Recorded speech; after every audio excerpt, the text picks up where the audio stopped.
All right, to speak to us more on this day, let's now welcome Emma van der Walt, CEO of Brave to Love. Emma, a very good afternoon to you, and thank you so much for your time. I'll get to what the Deputy President said in a moment, but first I want to get your reaction to the latest crime stats for second quarter.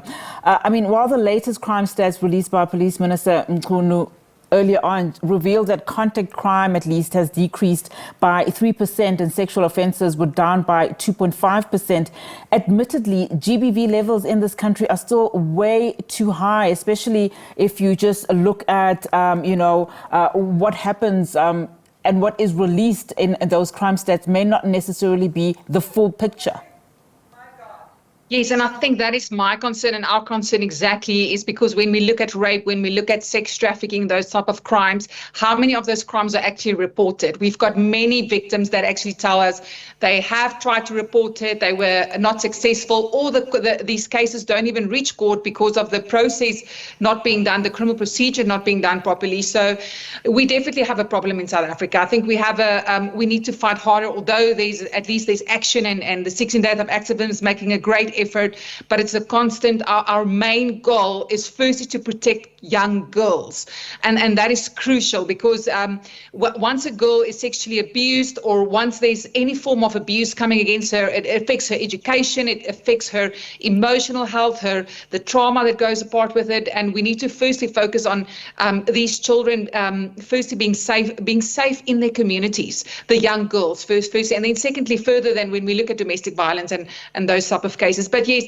so I do think we need to work on getting accurate stats. Our police is trying, we're trying to get that, but I do think the problem is still quite large at hand. And Emma, I'm glad that you mentioned, that initiatives like today are very important, because there is a lot of despondency in terms of, is enough being done? So let's look at then the 16 Days of Activism. It does come a few days after this new study, a first of its kind, we're told, national study by the HSRC, which painted, I must say, a very grim picture of violence against women and children.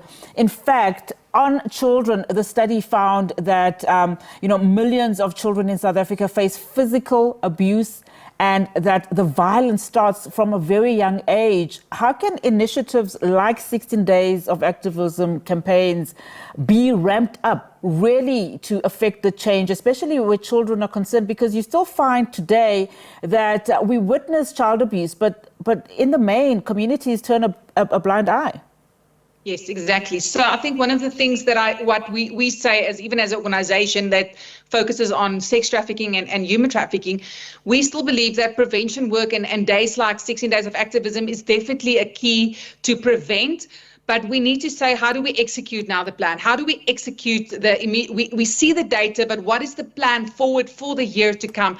And I think a crucial role for the Department of Social Development is having resources to place social workers within schools, because social workers are the keys. They are trained to identify certain behaviors in children.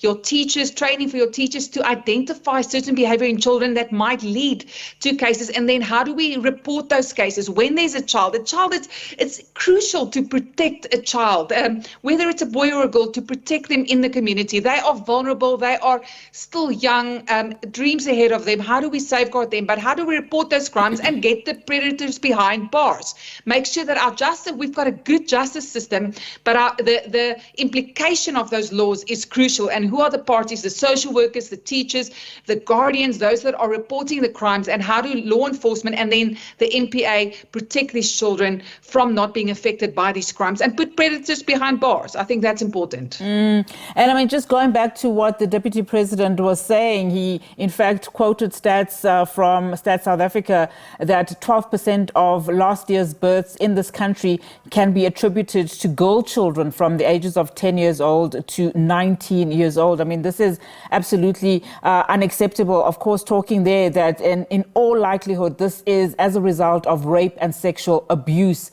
But just talking about the fact that we've got legislature in this country, he quoted the Domestic Violence Act, the Sexual Offences Act. How can we make this work for us? If we are going to start talking about a national plan for these national problems, where do we start?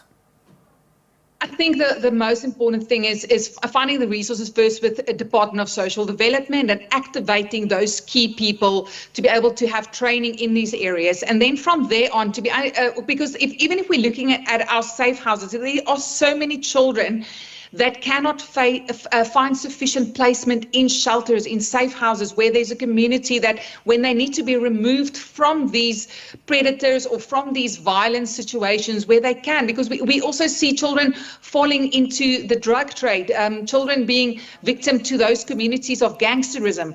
A child should never be exposed to those in the community. So what is the plan to safeguard them and future, strengthening the NGOs, strengthening civil society, strengthening community workers and really finding a plan and executing that plan and make sure that the tasks are actually being done. We're talking about gender-based violence of women, which is also serious, but firstly, let us aim into protecting the children, because that is our next generation. It is the next generation of leaders that needs to lead South Africa. Let's safeguard them. Let's rise them up as the next generation that will take over the mandate to fulfill the role of being patriotic in South Africa and let our country flourish. Yeah, and that's why I wanted to speak about the children, because of this report that was released, or this study, which gave a national picture. You mentioned, of course, a lot of, sex trafficking in this country that is still ongoing and a lot of the times underreported. But just let's talk about it, given the fact that we are almost into the school holidays. Parents, of course, this is their worst nightmare, having your child go missing, particularly being trafficked out of the country or out of whatever province that they live in. But what should parents look out for during this time, especially as we observe this 16 days? Yes, definitely. So I think it's very important to, when we look at sex trafficking, we need to understand that a bigger danger that we are facing is the online grooming within social media and those platforms that our parents need to be eyes open and find out where is your child. Make sure that you know where your child is. Make sure that you know which platforms, because these predators are currently sexual grooming children online. And that's where the exploitation starts taking place, where they become familiar with, we think it's a lot of times kidnapping, and yes, that's definitely an aspect of human trafficking, but it's only a small percentage. The larger percentage is we see in child trafficking cases, most of the traffickers are familiar with the child already. So it's someone that they know. It's either someone in the community that they've made friends with, that they trust. And that is the danger. So make sure that you know who your child is with, who they play with. Make sure that you don't just leave them in the company of a boyfriend or someone. Make sure that they are safeguarded around. I always speak about the safe zone of a child. Make sure that you know who that safe zone is, the community around the child, and keep your eyes on them. I know even with the Durban beaches, there's so many children. We work with missing children in South Africa. There's so many children go missing. Please look after your children. They are so valuable. It's a small human life. And make sure also with online, I think it's important even for teenagers to make sure that we keep that connection, a healthy family environment, so that the kids, we don't lose our children and they don't go missing and we never find them again. Absolutely. And I mean, I was reading the other day on how parents need to start asking the right questions of their children so that they can get the truth. But thank you so much for your time, Emma, this afternoon. Emma van der Walt, the CEO of Brave.